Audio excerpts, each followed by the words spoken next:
Hello friends, कैसे हैं आप सब। स्वागत है आपका यूपीएससी एट होम प्रविष्या के यूट्यूब प्लेटफॉर्म पे। हम जो यूपीएससी और यूपीपीएसएस की मेंस की आंसर राइटिंग कर रहे थे, उस सीरीज़ को हमने इस टाइम पे थोड़ा सा ब्रेक लगा दिया है जब तक कि आपका यूपीपीएसएस का प्रीलिम्स का एग्ज़ाम नहीं हो जाता। अभी पर जो अभी इस टाइम पर जो हमारी वीडियो आ रही है वो सारी आपकी यूपीपीएसएस के प्रीलिम्स पे फोकस्ड हैं जिसमें हम 20,000 क्वेश्चन के माध्यम से पूरा आपका प्रीलिम्स का सिलेबस कवर करवा रहे हैं। जिसमें जो सब्जेक्ट हमने स्टार्ट किया है वो आपका ज्योग्राफी है। ज्योग्राफी के साथ हमने हिस्ट्री स्टार्ट की है।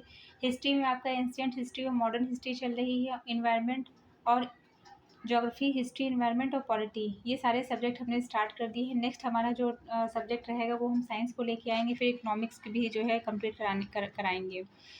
तो आप लोगों को ये सीरीज़ जो चल रही है कैसी लग रही है। जिस किसी ने इसके पहले की जो सीरीज़ है क्लास को नहीं देखा है वो हमारी प्लेलिस्ट पे जाकर सारी सीरीज़ को एक लाइन से देख सकते हैं।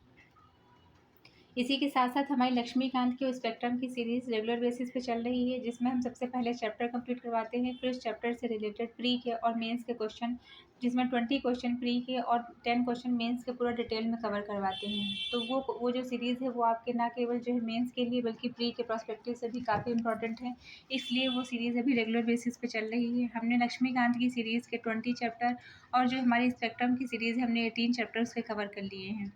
जिस किसी ने नहीं देखा है हमारी प्लेलिस्ट में जाके देख सकते हैं। आज का जो सीरीज़ का जो है जो हमने क्या स्टार्ट किया था, इंडियन ज्योग्राफी। इंडियन ज्योग्राफी का जो है ये चैप्टर है, चैप्टर 3, चैप्टर 1, 2 हमने कंप्लीट करवा दिया है। जिसने नहीं देखा है प्लेलिस्ट में जाके देख सकते हैं। इसको हम देखेंगे। चैप्टर 3 क्या है, अपवाह तंत्र, ड्रेनेज सिस्टम। इसके अंतर्गत सबसे पहली जो नदी है वो सिंधु नदी की हम बात करेंगे। जो पहला क्वेश्चन बनता है वो क्या है, गंगा नदी की निम्नलिखित सहायक नदियों में से किसका मार्ग उत्तरमुखी है। गंगा नदी की कौन सी ऐसी सहायक नदी है जिनका मार्ग जो है क्या है, उत्तरमुखी है।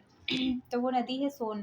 गंगा नदी की सहायक नदियों में सोन नदी का जो मार्ग है वो उत्तरमुखी है। सोन नदी अमरकंटक से निकलती है तथा यह मध्य प्रदेश, उत्तर प्रदेश को पार करते हुए बिहार राज्य के सोनपुर में गंगा नदी में मिलती है।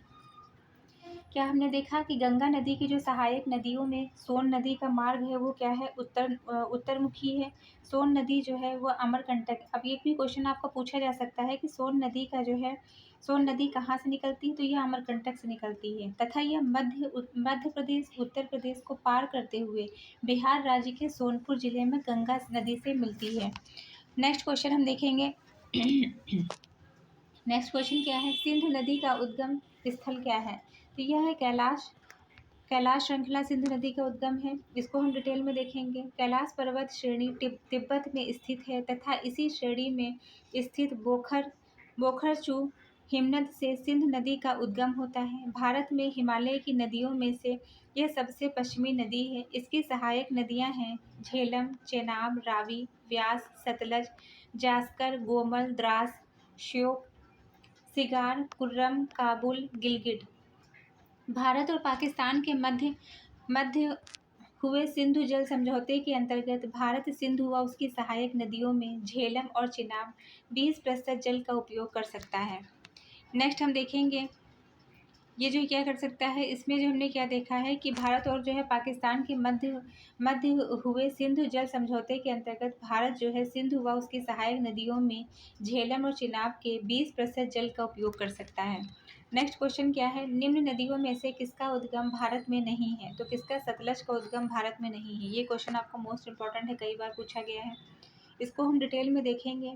सतलज नदी तिब्बत के पठार राकसताल झील से निकलती है, जहाँ से लॉन्ग चेन खम्बाब के नाम से जाना जाता है इसको। यह भारत में प्रवेश करने से पहले लगभग 400 किलोमीटर तक सिंधु के समानांतर प्रवाहित होती है तथा सिपकिले दर्रे से होकर भारत में प्रवेश करती है, जबकि व्यास, चिनाब, रावी नदी का उद्गम भारत में होता है।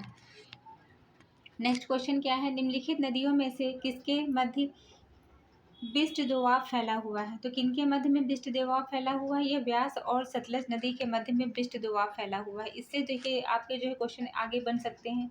बिस्ट दोआब किसके बीच में फैला हुआ है, यह जो है व्यास और सतलज के बीच में। बारी दोआब फैला है व्यास और रावी के बीच में। जो रचना दोआब है वो फैला है रावी और चिनाब के बीच में। चांज दोआब फैला है चिनाब और झेलम के बीच में। सिंध सागर दोआब फैला है झेलम और सिंधु के बीच में। नेक्स्ट क्वेश्चन हम देखेंगे, निम्नलिखित में से कौन सी नदी कश्मीर के प्रदेश में सिंधु से नहीं मिलती है, तो कौन सी नदी है ये कश्मीर के प्रदेश में सिंधु से नहीं मिलती है? तो ये आपकी है झेलम। झेलम नदी विदिशा नदी उत्तर भारत में बहने वाली एक नदी है। यह पीर पांजल पर्वत की पदस्थली से में स्थित बेलीनाग शेषनाग झरने से निकलकर भारत पाक सीमा के लगभग समानांतर बहती हुई पाकिस्तान में झंग के निकट चिनाब नदी से मिल जाती है। इसकी सहायक नदी कौन सी है? किशनगंगा है। नेक्स्ट क्वेश्चन हम देखेंगे, निम्नलिखित नदियों में से कौन सी एक लद्दाख एवं जास्कर पर्वत श्रेणियों के मध्य में प्रवाहित होती है? तो कौन सी नदी है ये लद्दाख और जास्कर पर्वत श्रेणियों के मध्य में प्रवाहित होती है? वो है सिंधु नदी। सिंधु नदी लद्दाख और जास्कर पर्वत श्रेणियों के मध्य में प्रवाहित होती है। ये क्वेश्चन आपका जो है 2006-2004 में पूछा गया है। के मध्य प्रवाहित होती है, जो भारतीय उपमहाद्वीप का एक महत्वपूर्ण अपवाह तंत्र है। इसकी कुल लंबाई 2880 किलोमीटर है तथा भारत में इसकी लंबाई 1114 किलोमीटर है। भारतीय उपमहाद्वीप में सिंधु सबसे पश्चिमी नदी तंत्र है, जिसका उद्गम बोखरचू हिमनद से होता है, जो कैलाश पर्वत श्रेणी के उत्तरी ढाल पर स्थित है। सिंधु की सबसे बड़ी सहायक नदी चिनाब व अन्य प्रमुख नदियाँ झेलम, सतलज, व्यास, रावी आदि है। यह तिब्बत, चीन, भारत व पाकिस्तान से प्रभावित होते हुए अरब सागर में मिल जाती है। नेक्स्ट क्वेश्चन हम देखेंगे, निम्नलिखित नदियों में से किनके स्रोत बिंदु लगभग एक ही हैं? कौन सा है? ब्रह्मपुत्र और सिंधु। ब्रह्मपुत्र व सिंधु नदी का उद्गम बिंदु लगभग एक ही है। सिंधु नदी व ब्रह्मपुत्र दोनों का उद्गम मानसरोवर झील के निकट बोखरचू चेमोयुंग डुंग हिमनदों से होता है। ब्रह्मपुत्र नदी में को तिब्बत में सांगपो, अब ये आपका जो है इम्पोर्टेंट है कि ब्रह्मपुत्र नदी को तिब्बत में किस नाम से जानते हैं? तो सांगपो नाम से जानते हैं। भारत में दिहांग व ब्रह्मपुत्र तथा बांग्लादेश में इसे जमुना के नाम से, मतलब आप इसको याद करिए कि जो ब्रह्मपुत्र नदी है उसे तिब्बत में हम सांगपो के नाम से, भारत में इसे दिहांग के नाम से और इसे बांग्लादेश ब्रह्मपुत्र या तथा बांग्लादेश में जो है दिहांग या ब्रह्मपुत्र के नाम से भारत में जानते हैं, बांग्लादेश में इसे जमुना के नाम से जाना जाता है।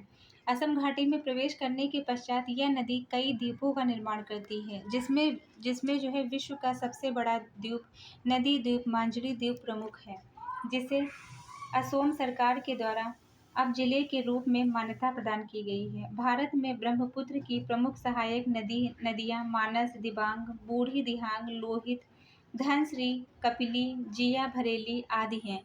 बांग्लादेश में ब्रह्मपुत्र की मुख्य सहायक नदी तीस्ता है, जिसके संगम के पश्चात यह पद्मा में मिल जाती है, जो आगे प्रवाहित होती है। बंगाल की खाड़ी में गिरने से पहले विश्व का सबसे बड़ा डेल्टा सुंदरबन डेल्टा का निर्माण करती है। नेक्स्ट क्वेश्चन हम देखेंगे, लेह अवस्थित है, यह सिंधु नदी के दाएं तट पर स्थित है। लेह कहाँ अवस्थित है?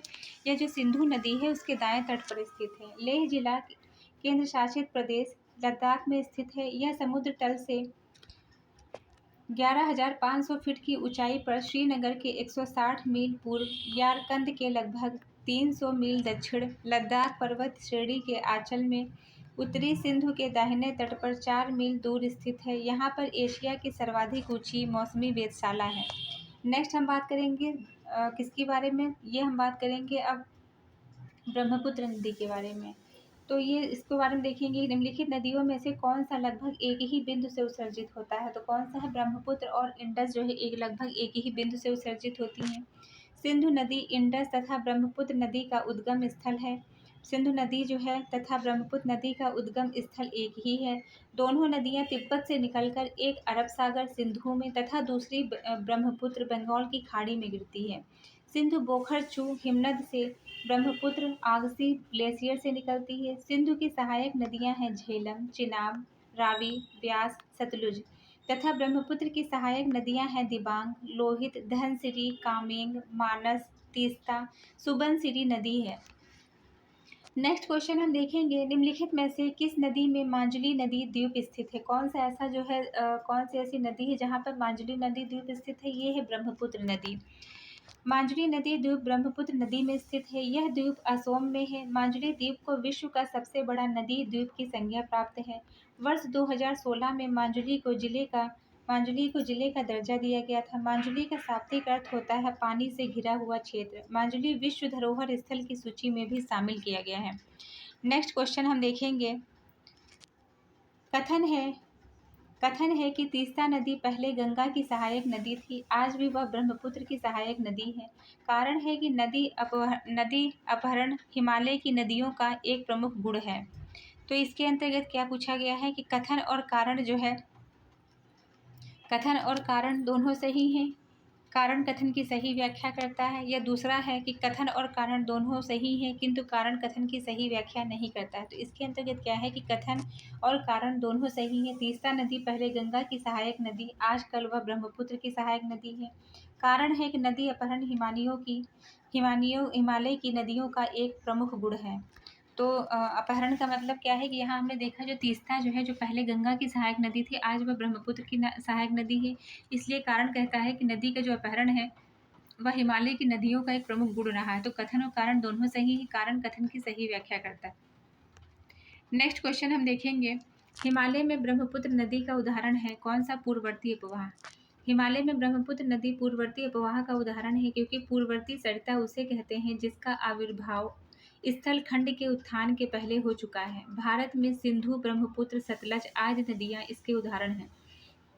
ब्रह्मपुत्र नदी का उद्गम स्थल चेमो युंगडुंग हिमानी है, जो तिब्बत में हिमालय पर्वत की कैलाश श्रेणी में करीब 5150 मीटर की ऊंचाई पर स्थित है।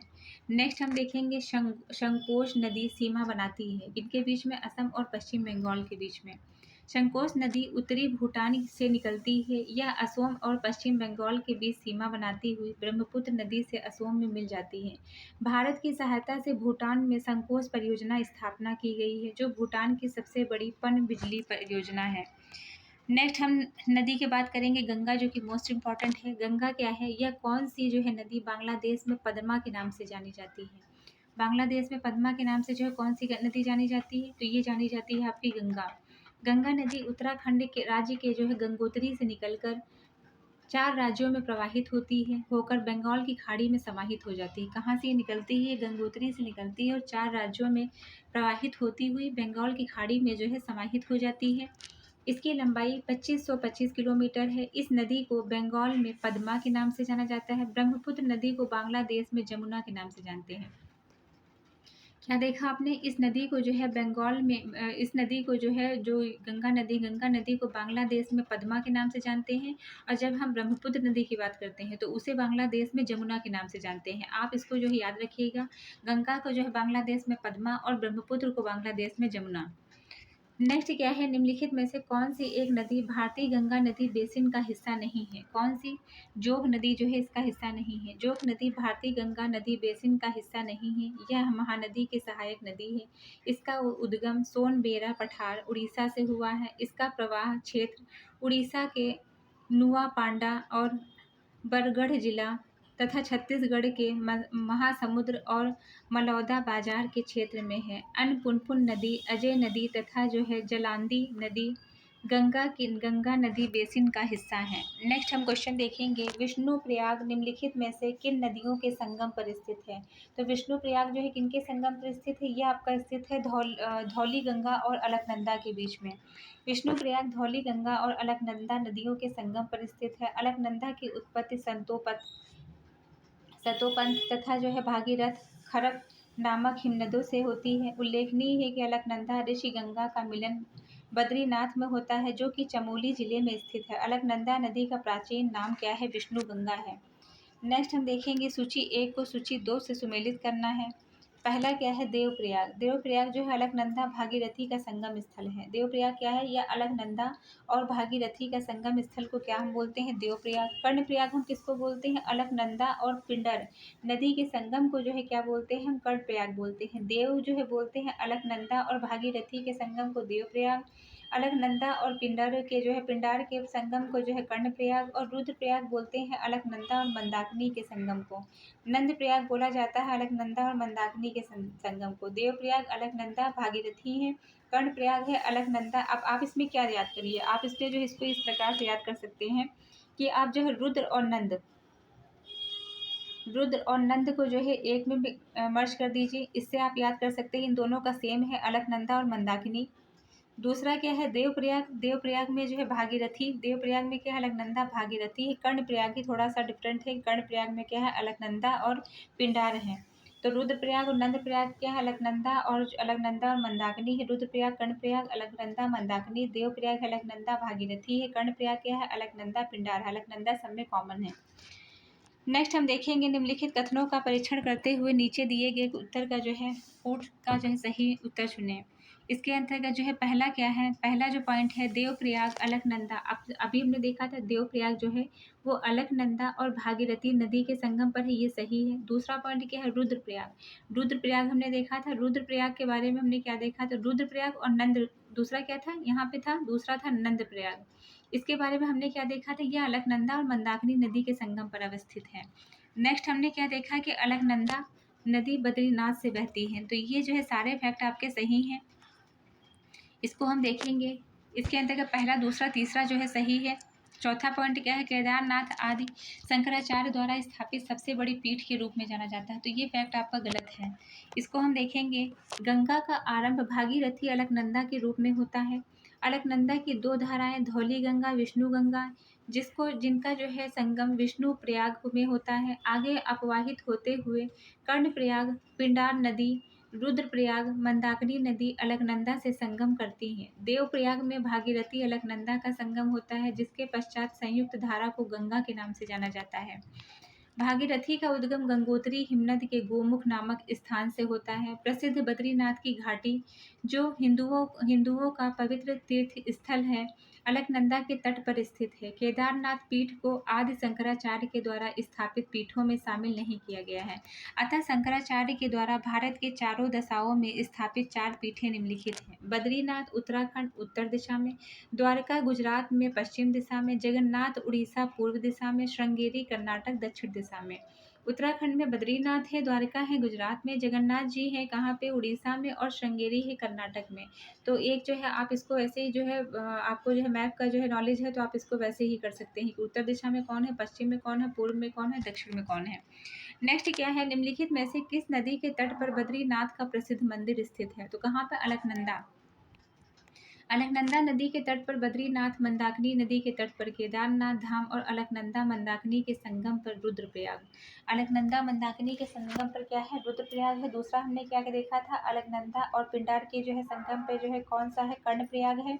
और थर्ड पॉइंट क्या था उसमें कि जो है अलकनंदा और आपका जो है मंदाकिनी के संगम पर है रुद्रप्रयाग, और अलकनंदा और मंदाकिनी के संगम पर दूसरा जो एक और है वो कौन सा है? नंदप्रयाग। इस तरह से आप एक दूसरे से इंटरलिंक करते हुए आप फैक्ट्स को आराम से याद कर सकते हैं। नेक्स्ट हम देखेंगे इनमें से कौन सी नदी गंगा नदी की सहायक नदी नहीं है? तो कौन सी? सोन नदी अमरकंटक की पहाड़ी से निकलकर मध्य प्रदेश, उत्तर प्रदेश, बिहार में बहती हुई पटना जो है बिहार के पटना में गंगा में समाहित हो जाती है। इस नदी के रेत में सोने के कण पाए जाते हैं। इस कारण से इसे स्वर्ण नदी की संज्ञा से जो है अभिहित किया गया है। क्या है? सोन नदी जो है अमरकंटक की पहाड़ी से निकलकर मध्य प्रदेश, उत्तर प्रदेश, बिहार में बहती हुई पटना जो है बिहार की पटना में गंगा में समाहित हो जाती है। इस नदी से जो है रेत में सोने के कण पाए जाने के कारण इसे स्वर्ण नदी की संज्ञा दी गई है। नेक्स्ट हम देखेंगे कोसी नदी का जो है स्रोत स्थल कौन सा है? कोसी नदी का स्रोत स्थल क्या है? माउंट एवरेस्ट के उत्तर में। इसको हम देखेंगे। कोसी नदी नेपाल में माउंट एवरेस्ट के उत्तर से निकलती है। इसे बिहार का शोक कहा जाता है। कोसी नदी गंगा की सहायक नदी है। कोसी के बारे में जब भी पूछा जाएगा तो इसे क्या कहते हैं? इसे बिहार का शोक कहते हैं। इसके कारण जो है बाढ़ बिहार में आती रहती है। इसे जो है बिहार का शोक कहा जाता है। और यह जो है क्या है? यह जो है गंगा की आपकी जो है गंगा की सहायक नदी है। नेक्स्ट हम देखेंगे फरक्का जो है फरक्का के बाद गंगा नदी की मुख्य धारा का नाम क्या पड़ा? तो इसका नाम पड़ा पद्मा। फरक्का के जो है बाद गंगा नदी की जो प्रमुख धारा थी उसका नाम क्या पड़ा? पद्मा पड़ा। गंगा नदी राजमहल की पहाड़ियों के नज़दीक फरक्का बैराज के नीचे दक्षिण पूर्व दिशा में मुड़कर बांग्लादेश में प्रवेश करती है। तब इसे जो है पद्मा के नाम से, बांग्लादेश में गंगा को किस नाम से जानते हैं? बांग्लादेश में जो है गंगा को जो है किसके नाम से जानते हैं? पद्मा के नाम से जानते हैं। बांग्लादेश में जो है हमने क्या देखा था? बांग्लादेश में गंगा को पद्मा के नाम से, और बांग्लादेश में जो है ब्रह्मपुत्र को किसके नाम से? जमुना के नाम से जानते हैं। आप यहाँ पे इस तरह से चीज़ों को इंटरकनेक्ट करते हुए याद कर सकते हैं। नेक्स्ट क्या है? निम्नलिखित में से जो है गंगा की कौन सी सहायक नदी के पास उत्तरी धारा है? तो कौन सी नदी है? सोन नदी। गंगा की सहायक सोन नदी के पास उत्तरी धारा है। सोन नदी का उद्गम कहाँ से होता है? मैकाल पर्वत अमरकंटक नामक पहाड़ी भाग से होता है। यह मध्य प्रदेश, उत्तर प्रदेश, बिहार में बहती हुई पटना गंगा नदी में मिल जाती है। निम्नलिखित में से जो है किस नदी का जल ग्रहण क्षेत्र सर्वाधिक है? तो कौन सी नदी है जिसका जल ग्रहण क्षेत्र सर्वाधिक है? सोन नदी का जल ग्रहण क्षेत्र जो है सर्वाधिक है। सोन नदी अमरकंटक पहाड़ी से निकलकर उत्तर और मध्य प्रदेश में बहने के बाद उत्तर प्रदेश के सोनभद्र में बहती हुई बिहार में प्रवेश करती है। पटना के निकट गंगा में मिल जाती है। इसकी लंबाई 780 किलोमीटर है। कन्हार, गोपत, रिहिंद, उत्तरी कोयल आदि इसकी सहायक नदियां हैं। नेक्स्ट क्वेश्चन हम देखेंगे, गंगा नदी उदाहरण है किसका? पूर्ववर्ती अपवाह का। हिमालय में उद्गमित सभी नदियां पूर्ववर्ती अपवाह का उदाहरण है। अपरदन के कारण इसके द्वारा जार्ज महाखंड का निर्माण किया जाता है। ऐसी नदियां हैं जो सिंधु, सतलज, गंगा, ब्रह्मपुत्र। इसके अंतर्गत जो ऐसी नदियां कौन सी आती हैं? सिंधु जो है, सतलज है, मतलब जो है गंगा नदी का उदाहरण कौन? पूर्ववर्ती अपवाह से संबंधित नदियां कौन सी? सिंधु है, सतलज है, गंगा है, ब्रह्मपुत्र है। नेक्स्ट हम देखेंगे, निम्नलिखित नदियों में से कौन अपने मार्ग में परिवर्तन करने के लिए कुख्यात है? तो कौन सी? कोसी नदी, जिसे बिहार का शोक के रूप में भी जाना जाता है, और ये क्या है? गंगा की सहायक नदी है। कोसी नदी नेपाल में हिमालय के जो है गोसाई थान शिखर से निकलती है और बिहार में भीमनगर के रास्ते में भारत में प्रवेश करती है। यह नदी अपने मार्ग में परिवर्तन के लिए कुख्यात है। इसमें आने वाली बाढ़ से बिहार का बहुत बड़ी जो है तबाही होती है, जिसे बिहार के शोक के रूप में भी जाना जाता है। नेक्स्ट हम देखेंगे, निम्नलिखित में से किस नदी के तट पर गोरखपुर स्थित है? कौन सा? राप्ती नदी के। राप्ती नदी के तट पर कौन स्थित है? गोरखपुर स्थित है। गोरखपुर राप्ती नदी के तट पर स्थित है। राप्ती नदी का उद्गम कहाँ से होता है? स्थल है नेपाल। निचली पर्वत श्रेणियों के प्यूठान नगर के उत्तर से निकलती है। यह देवरिया जिले के समीप घाघरा नदी में मिल जाती है। इसकी लंबाई 420 किलोमीटर है। यह उत्तर प्रदेश के जिले बहराइच, श्रावस्ती, बलरामपुर, सिद्धार्थ नगर से होकर बहती है। नेक्स्ट क्या है? गंगा नदी की एकमात्र सहायक नदी जिसका उद्गम मैदान में होता है को चिन्हित कीजिए। कौन सी है? गोमती नदी। गोमती नदी का उद्गम कहाँ पे होता है? मैदान। गोमती नदी एक ऐसी सहायक नदी है जो उत्तर प्रदेश के पीलीभीत डिस्ट्रिक्ट से निकलती है। यह लखनऊ, सुल्तानपुर, जौनपुर होते हुए गाजीपुर के पास कैथी नामक स्थान पर गंगा में मिल जाती है। नेक्स्ट क्या है? निम्नलिखित में से कौन सी नदी ज्वार बनाती है? तो कौन सी? हुगली नदी जो है क्या है? ये ज्वार बनाती है। हुगली नदी पश्चिम बंगाल राज्य में स्थित है। यह गंगा की एक धारा है जो कोलकाता को बंगाल की खाड़ी से जोड़ती है। बंगाल की खाड़ी का माध्य समुद्र तल और हुगली नदी का जो है तल लगभग समान होने के कारण जब बंगाल की खाड़ी में उच्च ज्वार की स्थिति बनती है तो उसका असर हुगली नदी पर भी होता है, जिस कारण हुगली नदी का जल स्तर ऊपर उठ जाता है और मालवाहक जहाज़ों के आवागमन में सहायता प्रदान करता है। नेक्स्ट हम बात करेंगे किसकी? यमुना नदी के बारे में। इसका जो है क्वेश्चन क्या है? यमुना नदी निम्नलिखित सहायक नदियों के पश्चिम से पूर्व क्रम का विचार कीजिए। इसके अंतर्गत जो पहला पॉइंट है वो क्या है? पश्चिम से पूर्व का क्रम में चंबल है, चंबल के बाद सिंध है, सिंध के बाद आपका जो है बेतवा है, फिर केन है। यमुना नदी जो है यमुनोत्री से निकलती हुई प्रयागराज में गंगा नदी में मिल जाती है। इसकी सहायक नदियों का पश्चिम से पूर्व का क्रम है चंबल है, फिर सिंधु है, फिर बेतवा है, फिर केन है। नेक्स्ट हम देखेंगे, कथन है कि दिल्ली और आगरा के मध्य वर्षा अधिकांश समय में यमुना नदी मृत हो जाती है। कारण है कि यमुना क्या है? असतत वाहिनी नदी है। तो इसके अंतर्गत क्या है? दिल्ली और आगरा के मध्य में जो है वर्ष के अधिकांश समय में यमुना मृत हो जाती है, ये सही है। और जो है आर जो है क्या है? गलत दिया हुआ है। नेक्स्ट हम देखेंगे, नेक्स्ट क्वेश्चन है, निम्नलिखित में से कौन सरिता समूह मालवा पठार को विच्छेदित करता है? तो ये आपका चंबल है, केन है, बेतवा है, बीना है और क्या है? केन है। चंबल, बेतवा, बीना, केन सरिता समूह मालवा पठार को विच्छेदित करती है। मालवा का पठार अरावली और विंध्य श्रृंखलाओं के मध्य स्थित एक लावा निर्मित पठार है। मालवा के पठार की लंबाई 530 वर्ग किलोमीटर, चौड़ाई 390 किलोमीटर है, जो प्रायद्वीपीय पठार से जो है 1,50,000 वर्ग किलोमीटर क्षेत्र में विस्तृत है। नेक्स्ट हम कौन सी नदी की बात करेंगे? नर्मदा नदी। दक्षिण पठार की सभी बड़ी नदियों में से एक को छोड़कर बंगाल की खाड़ी में विलीन होती है, उसे चिन्हित कीजिए। वो कौन सी है? वो है नर्मदा नदी।